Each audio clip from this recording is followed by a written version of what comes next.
Back to IGNOU विद्या। आज इस video में हम पढ़ेंगे ESO 16 के प्रीवियस ईयर इम्पॉर्टेंट क्वेश्चन।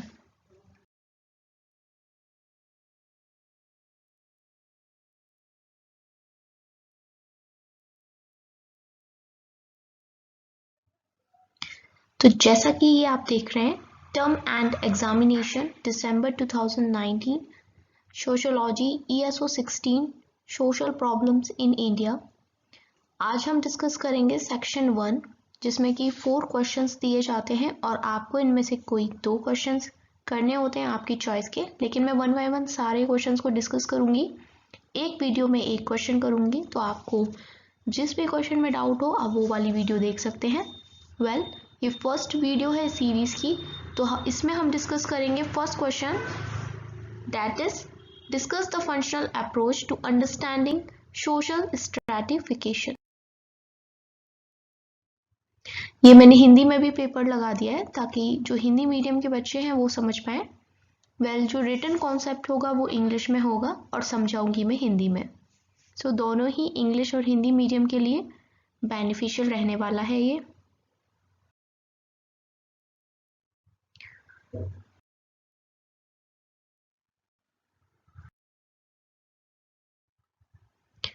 मैंने पूरा पेपर लगा दिया था, तो पॉज करके अगर आपको और भी क्वेश्चंस क्या आए थे दिसंबर 2019 में तो आप देख सकते हैं। सो हमारा क्वेश्चन है, discuss the functional approach to understanding social stratification. So first of all हमें पता होना चाहिए कि सोशल स्ट्रैटिफिकेशन क्या होता है। सोशल स्ट्रैटिफिकेशन, ठीक है, पेपर ये पूरा सोशल के बारे में है, समाज के बारे में है, और उसी आधार पे हमें ये देखना है कि सोशल स्ट्रैटिफिकेशन क्या होता है। तो फर्स्ट ऑफ ऑल पढ़ना स्टार्ट करेंगे यहाँ से। Social stratification is a term used in the social sciences to describe the relative social position of a person in a given social group, category, geographical region और other social unit। तो एक तरीके से ये एक शब्द है सोशल स्ट्रैटिफिकेशन, जिसको सोशल साइंस में ह्यूमैनिटीज के सब्जेक्ट्स में यूज किया जाता है, जिससे हम पता करते हैं कि किसी भी इंसान की सोशल पोजीशन क्या है समाज में, है ना, किसी भी ग्रुप में या किसी ज्योग्राफिकल रीजन में क्या पर्टिकुलर उसकी पोजीशन है। इन चीज़ों को हम पढ़ेंगे अंडर सोशल स्ट्रैटिफिकेशन। अब ये जो वर्ड है स्ट्रैटिफिकेशन, ये कहाँ से आया? ये चीज़ें जब आप अपने पेपर में लिखते हैं ना, तो काफ़ी ज़्यादा आपको इम्पोर्टेंस मिलती है कि हाँ इस बंदे को जानकारी है ये जिस वे में लिख रहा है। सो मैं आपसे बोलूँगी इस तरह के पॉइंट्स आप ज़रूर लिखें, जैसे कि it derives from Latin stratum, मतलब यहाँ पर वर्ड आएगा, ये जो वर्ड है स्ट्रैटिफिकेशन, ये बना है लैटिन वर्ड स्ट्रैटम से, जिसका मीनिंग होता है पैरेलल और हॉरिजॉन्टल लेयर्स। हिंदी में आप कह सकते हैं परत, परतें होती हैं ना बहुत सारी layers, that is horizontal layers, referring to a given societies characterization of its people into rankings of socio-economic tiers based on factors like wealth, income, social status, occupation and power। देखिए सोशल स्ट्रैटिफिकेशन में हम क्या कर रहे हैं कि हम इसी में तो लोगों को बांट देते हैं on the basis of wealth, कोई कितना पैसे वाला है, किसकी कितनी इनकम है, समाज में उसका स्टेटस क्या है, वो क्या व्यापार करता है, क्या ऑक्यूपेशन करता है, और समाज में उसका स्तर क्या है, कितनी पावर रखता है, क्या हैसियत है। तो ये एक तरीके कुछ फैक्टर्स हैं सोशल स्ट्रैटिफिकेशन में। अब इन मॉडर्न वेस्टर्न सोसाइटीज़ की अगर हम बात करें तो वहाँ पर हम स्ट्रैटिफिकेशन को ना 3 कैटेगरीज में डिवाइड कर सकते हैं, और वो है upper class, middle class and lower class. और जनरली आजकल हम इंडिया में और अपने आसपास के लोगों से भी बहुत सुनते हैं ना इस तरीके की डिवीजन कि अरे वो तो हाई क्लास है यानी अपर क्लास है। हम बोलते हैं आमतौर पे कि मैं तो इतनी महंगे कपड़े नहीं खरीद सकती या नहीं खरीद सकता बिकॉज मैं एक मिडिल क्लास फैमिली को बिलोंग करता हूँ। तो ये जो तीनों डिवीजन है वेस्टर्न सोसाइटी के, वो आजकल इंडिया में भी यूज़ हो रहे हैं, बिकॉज हम पे आजकल बहुत ज़्यादा रंग चढ़ चुका है वेस्टर्न सोसाइटीज़ का। Each of these class can be further subdivided into smaller classes. देखिए मेनली जो क्लास को हम वेस्टर्न सोसाइटी में जो डिवाइड करते हैं स्ट्रैटिफिकेशन, वो है upper class, middle class and lower class. लेकिन आजकल क्या हो गया है कि अपर क्लास में भी क्लासेस बना दिए हैं, जैसे upper middle, lower middle, middle में भी क्लासेस बना दिए हैं। जैसे आपने सुना होगा कि she belongs to middle class, जैसे अब ये मिडिल क्लास है, बीच के लोग जो है, ये ना बहुत ज़्यादा गरीब हैं ना बहुत ज़्यादा अमीर है। तो इसमें भी अब छोटी छोटी सब डिविजन्स कर दिए गए हैं, मतलब फर्दर मिडिल क्लास वालों को भी डिवाइड कर दिया है। For example upper middle class and lower middle class. ठीक है, मिडिल क्लास में भी कुछ लोग ऐसे होते हैं जो थोड़े ज़्यादा पैसे वाले होते हैं, तो उनको हम कहेंगे अपर मिडिल क्लास, और जो थोड़ा कम पैसे वाले हैं उनको हम कह सकते हैं lower middle class. I hope यहाँ तक सब कुछ आपको क्लियर हो चुका होगा। आगे देखेंगे अब। तो सोशल स्ट्रैटिफिकेशन समझने के बाद बारी है जो मेन चीज़ है इस क्वेश्चन की, द फंक्शनल अप्रोच, इसे समझने की। तो देखिए क्वेश्चन में आपको ध्यान देने की ज़रूरत है कि सोशल स्ट्रैटिफिकेशन के बारे में तो पूछा गया है, लेकिन उन्होंने अप्रोच पूछी है फंक्शनल, क्योंकि बहुत सारी अप्रोच है, लेकिन इस क्वेश्चन में हमें फंक्शनल अप्रोच ही लिखनी है। इस चीज़ का विशेष ध्यान देंगे। तो अभी हम जो पढ़ने जा रहे हैं ये सोशोलॉजिस्ट डेविस एंड मूर, इनके बारे में पढ़ने जा रहे हैं कि इन्होंने क्या थ्योरी दी और फिर इनकी किसने आलोचना की, किसने इनकी थ्योरी को क्रिटिसाइज किया, ये सब चीज़ें हम आगे देखने वाले हैं। The word function refers to manifest positive consequences of aspects like economy, religion, etc. for the maintenance of the social system. Hence, the functional approach explains social stratification as inevitable phenomena. देखिए मैं बात कर रही हूँ Davis और मूर की, आगे और आपको क्लियरली और बताऊंगी इनने क्या थ्योरी दी है फंक्शनल अप्रोच की, वो मैं आपको बता रही हूँ। तो जो मेन चीज़ आपको ध्यान देनी है वो ये कि समझने के बाद कॉन्सेप्ट को आप अपने वर्ड्स में लिखिएगा, but to gain better marks आप क्या करें, कुछ वर्ड्स हैं यहाँ पर जो डेविस और मूर के द्वारा दी गए हैं, उन वर्ड्स को आप हाईलाइट करके लिखेंगे तो आपको ज़्यादा नंबर मिलेंगे। लाइक इनएविटेबल उन्होंने बोला है कि जो सोशल स्ट्रैटिफिकेशन है ये एक इनएविटेबल फिनोमेना है, मतलब हम इसको अवॉइड नहीं कर सकते, ये तो होगा ही। Functional differentiation is inevitable because, और ये क्यों है इनएविटेबल ये भी इन्होंने बताया, क्योंकि an individual can not fulfil all his need by himself और हरसेल्फ। देखिए हम क्यों नहीं इसको अवॉइड कर सकते, क्योंकि एक जो व्यक्ति है, इंडिविजुअल पर्सन, वो अपनी सारी ज़रूरतों को खुद नहीं पूरा कर सकता, चाहे वो कितना भी पैसे वाला हो, कितना भी संपन्न हो, सारी ज़रूरत की चीज़ें वो अपने खुद से नहीं कर सकता। फॉर एग्जाम्पल देखिए, सबसे फेमस एग्जाम्पल अमीर आदमी का लें इंडिया में, अंबानी जी, बहुत पैसा है उन पे, लेकिन क्या हर एक चीज़ वो खुद से कर सकते हैं? देखिए जैसे गेहूं तो उनके घर में जो आ रहा है वो कहीं ना कहीं से तो आ रहा है, खेत में कोई और उगा रहा है। वो जो कपड़े पहनते हैं, क्योंकि वो टेक्सटाइल का काम नहीं कर रहे, अगर कोई पर्सन है कितना भी रिच है, अगर वो टेक्सटाइल का काम नहीं कर रहा तो वो कपड़ों के लिए तो किसी और पे डिपेंड है ना। ऐसी बहुत सारी छोटी छोटी चीज़ें होती हैं। तो इसलिए डेविस और मूर का ये मानना है कि सोशल स्ट्रैटिफिकेशन एक इनएविटेबल फिनोमेना है, हम इसे अवॉइड नहीं कर सकते। A person is not equipped for meeting all the requirements, hence persons with different abilities are required. और इन्होंने ये भी बताया है कि जो अलग अलग व्यक्ति होता है उसकी अलग अलग क्या होती है, रिक्वायरमेंट होती है, और अलग अलग व्यक्तियों के पास डिफरेंट एबिलिटीज़ होती हैं काम करने की। ठीक है, different functions are not required in equal measure.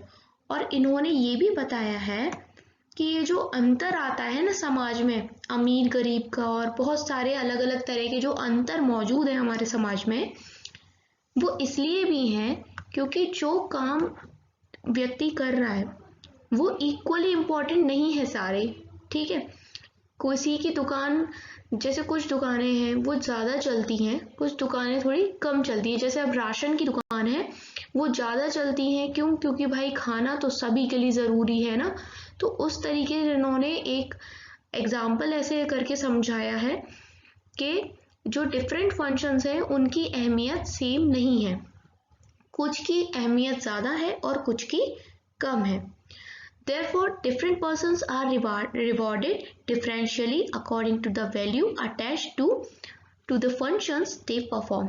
और इसीलिए इसी वजह से क्या हो जाता है कि जिस तरह का व्यक्ति काम करता है उसी तरह की उसको रिवार्ड यानी वैल्यूज दी जाती है। समाज में उसका स्तर उतना ही ऊंचा हो जाता है जितना ऊंचा वो काम करता है।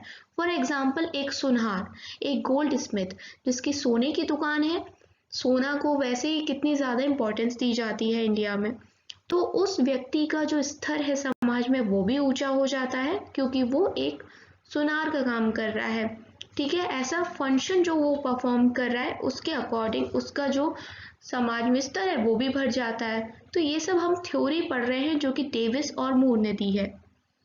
Such a differential pattern of reward gives rise to stratification and hierarchy। और कई बार क्या होता है कि इस तरह की जो चीज़ें होती हैं समाज में वो स्ट्रैटिफिकेशन तो देती हैं, ऊंचे नीचे का, ठीक है, कोई स्टेटस का अलग अलग स्टेटस हो जाता है, किसी का ऊंचा है किसी का नीचा है, कोई कैसा है, कोई अमीर है कोई गरीब है। कई बार ये चीज़ें हायरार्की भी हो जाती हैं, मतलब कि वंश के तौर पे चलने लगती हैं। जैसे सुनहार का बेटा कल को उनके जाने के बाद उनका बेटा उनकी गद्दी पे आ जाएगा, तो इस तरीके से भी वो चलती रहती हैं। एक मोची जो कॉबलर होता है जो जूते का काम कर रहा है, कल को उनका बेटा अगर नहीं पढ़ पाता है तो वो भी उसी काम को करेगा। तो हायरार्की में भी हम कई बार इन चीज़ों को देखते हैं। तो मैं जो इतनी देर से बता रही हूँ डेविस एंड मूर, जिनकी थ्योरी हम पढ़ रहे हैं, लिखे हैं इनके नाम पूरे भी लिखे हैं, आप ध्यान से देखिएगा और हाईलाइट करके अपने पेपर में लिख के आइएगा। The functional theory of social stratification किसके द्वारा दी गई है? भाई बहुत देर से हम इनका नाम सुन रहे हैं, डेविस एंड मूर, तो मैं इनको शॉर्ट में बोल रही हूँ क्योंकि इनका पूरा नाम है किंग्सली डेविस एंड विल्बर्ट ई मूर। ठीक है, ये इनका पूरा नाम है और इन्होंने कुछ फीचर्स भी बताए हैं। क्या है वो फीचर्स, शॉर्ट में देख लेते हैं। समझा मैं आपको चुकी हूँ इनकी पूरी थ्योरी, इनका functional approach for social stratification. तो इनकी थ्योरीज के सैलिएंट फीचर्स देख लेते हैं। पहला फीचर है इनएविटेबिलिटी ऑफ सोशल स्ट्रैटिफिकेशन। देखिए मैंने आपको बताया था कि हम इसको अवॉइड नहीं कर सकते हैं सोशल स्ट्रैटिफिकेशन, ये तो होगा ही। Need for different intent and ability for different function, देखिए अलग अलग काम करने के लिए अलग अलग तरह की एबिलिटीज चाहिए। जैसे किसी को डॉक्टर बनना है भैया, तो वो डॉक्टर जिसको बनना है वो बीए करके तो डॉक्टर नहीं बनेगा, एमबीबीएस करेगा, है ना। तो अलग अलग काम के लिए अलग अलग फंक्शंस हैं। किसी को आर्कियोलॉजिस्ट बनना है तो वो एमबीए करके आर्कियोलॉजिस्ट नहीं बन सकता, उसको ह्यूमैनिटीज़ के सब्जेक्ट्स लेने पड़ेंगे। तो डिफरेंट एबिलिटी और डिफरेंट फंक्शंस होते हैं। Differential evaluation of different social positions and duties, देखिए समाज में बहुत तरह की ड्यूटीज़ होती हैं, अलग अलग ऑक्यूपेशंस मौजूद हैं, चाहे मोची हो, चाहे कपड़े वाला हो, दूध वाला हो, सब्जी वाला हो, या कोई टेक्सटाइल इंडस्ट्री का मालिक हो, जैसे जियो के मालिक हो गए अंबानी, टाटा, तो सब अलग अलग हैं और इनके स्तर के अकॉर्डिंग, मतलब इनकी समाज में जो पोजीशन है, ये जो ड्यूटी परफॉर्म कर रहे हैं उसके तरीके से हम इनका आकलन करते हैं, वैल्यूएशन करते हैं। Reward on the basis of differential value attach with their functional and values and reward for social, sorry ये थोड़ा गलत तरीके से लिख गया है, आप इसको देखिए रिवार्ड, अब वो जिस तरह का आदमी काम कर रहा है हम उस तरीके से उसे रिवार्ड भी दे सकते हैं। तो पहले भी मैं इन चीज़ों को समझा चुकी हूँ और यहाँ मैंने शॉर्ट में लिख दिया है सो दैट आप इजीली इसको गो थ्रू करें और समझ सकें। आप क्या कर सकते हैं कि इन पॉइंट्स को मोटा मोटा हाईलाइट करके लिख दीजिए, इन चारों पॉइंट्स को, और इनको फॉर एग्जाम्पल दे दे के समझा के इनके नीचे लिखेंगे तो आपका आंसर बड़ा भी हो जाएगा और बहुत ज़्यादा अच्छा भी दिखेगा। The social stratification is consequence of inability of differentiation of roles and approaches to social stratification duties. Further, different duties and roles can differentially power and prestige, and the differentiation of roles and duties is inevitable for the survival of human society. Hence, stratification becomes inevitable in social life.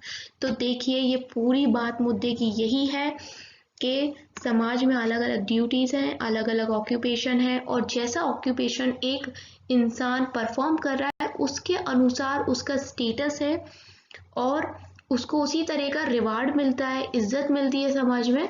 और इसको हम सबसे important चीज़ जो Davis और मूर ने बोली theory में कि इस चीज़ को हम अवॉइड नहीं कर सकते। क्यों नहीं अवॉइड कर सकते?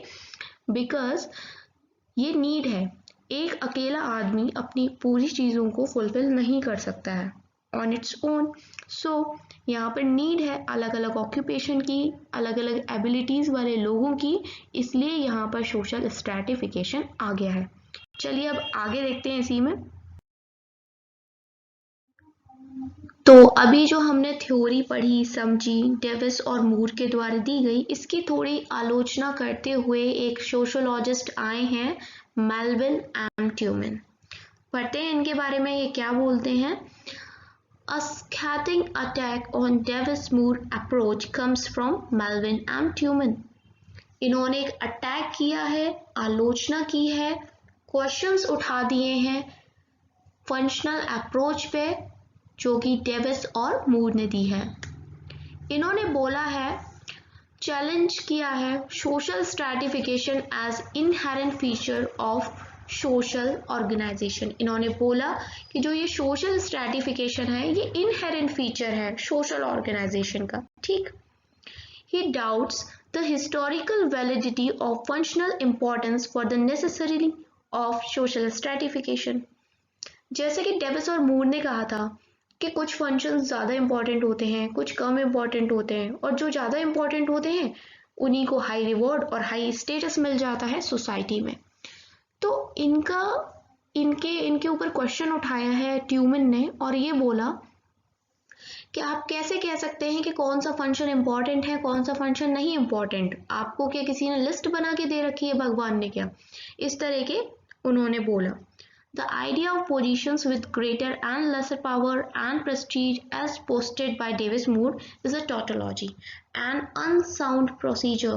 देखिए ये कुछ important words हैं, जो भी इंग्लिश वाले लोग हैं इस वीडियो को जो देख रहे हैं, ये इन वर्ड्स को ज़रूर लिख के आइएगा कि इन्होंने बोला कि जो डेविस मूर ने जो थ्योरी दी है ना, बिल्कुल अनसाउंड प्रोसीजर है, टॉटोलॉजी है इन ट्यूमन्स अंडरस्टैंडिंग। ठीक है, उन्होंने इसको पे काफ़ी क्वेश्चंस उठा दिए हैं कि आप कैसे बोल सकते हो कि कौन सा ऑक्यूपेशन इम्पॉर्टेंट है, कौन सा ऑक्यूपेशन इम्पॉर्टेंट नहीं है। Assignments and performance are the basis of rewards rather than positions. तो देखिए डेविस और मूर ने बोला था कि जिसकी जैसी पोजीशन है वैसा रिवार्ड मिलता है, लेकिन ट्यूमन बोलते हैं यहाँ पर कि जो जैसी परफॉर्मेंस करता है उसका रिवार्ड वैसा होना चाहिए, not on the basis of position. मतलब पोजीशन के बेसिस पे किसी को रिवार्ड नहीं मिलना चाहिए, उसके परफॉर्मेंस, उसके काम के हिसाब से उसको रिवार्ड मिलना चाहिए। ठीक है। Distinction between less functional and more functional are drawn by Davis-Moore is also misleading because an engineer alone cannot perform a task without equally important contribution of workers and other functionaries। तो जैसा कि उन्होंने बोला था ना डेविस-मूर ने कि कोई ज़्यादा अच्छा मतलब फंक्शनल होता है, कोई कम फंक्शनल होता है, तो इस पे भी ट्यूमन ने ये बोला कि ये बात बिल्कुल गुमराह करने वाली है, मिसलीड करने वाली है, क्योंकि एक जो इंजीनियर होता है जिस पे डिग्री होती है, बैचलर डिग्री होती है, वो बीटेक करता है, बीई करता है, फिर जाके वो एक इंजीनियर बनता है। बट वो जो छोटे छोटे वर्कर्स होते हैं, है ना, फंक्शनरीज होते हैं, उसके असिस्टेंट होते हैं, जो उससे कम पढ़े लिखे होते हैं, उस पर कम डिग्री होती है, कम एबिलिटी होती है, कम स्किल होता है, उनके जो अलावा एक इंजीनियर भी कुछ नहीं होता है। तो इसका अगेन क्या होता है, इसके विरोध में डेविस और मूर फिर से अपनी एक थ्योरी देते हैं, मतलब बताते हैं तो आप क्या करिएगा कि मैं बोल दे रही हूँ और इस चीज़ को भी याद रखिएगा, मैंने यहाँ लिखी नहीं है। वो बोलते हैं इस इंजीनियर वाली बात पे कि देखिए इंजीनियर हमेशा इम्पोर्टेंट रहेगा, ऊंचा रहेगा अगर मैकेनिक से उसकी कंपैरिजन करी जाए, और यहाँ एक मैकेनिक लेस फंक्शनल है in comparison to a engineer. Because अगर इंजीनियर कुछ बनाएगा नहीं तो फिर मैकेनिक किसके ऊपर काम करेगा? ये जो बाइक वगैरह होती है एक इंजीनियर बना देता है, ठीक है, टेक्नोलॉजी का यूज करके। फिर वो बाइक खराब हो जाती है या उसमें कुछ भी छोटा मोटा जो काम करवाना होता है तो मैकेनिक की जरूरत पड़ती है। तो उन्होंने इस तरह से अपनी बात करी। तो ये था पहला क्वेश्चन और मैंने अपनी तरफ से आपको समझाने की कोशिश की, एक आइडिया दे दिया। अब आपको समझ में आ गई आप कितनी भी बड़ी तरीके से, छोटे तरीके से आंसर जितने भी नंबर का होगा उसके अकॉर्डिंग आप लिख के आ सकते हैं। और मुझे लगता है आपको अच्छे से समझ में आ गया होगा। अगर आपको अच्छा लगा हो तो प्लीज़ वीडियो को लाइक करें एंड चैनल को सब्सक्राइब करें। आगे आने वाली वीडियोस में मैं और क्वेश्चंस लेके आऊँगी जो कि बहुत इंपॉर्टेंट है। लास्ट टाइम पे इस वीडियो को देखिए और इम्पॉर्टेंट क्वेश्चंस को समझिए। Thanks for watching.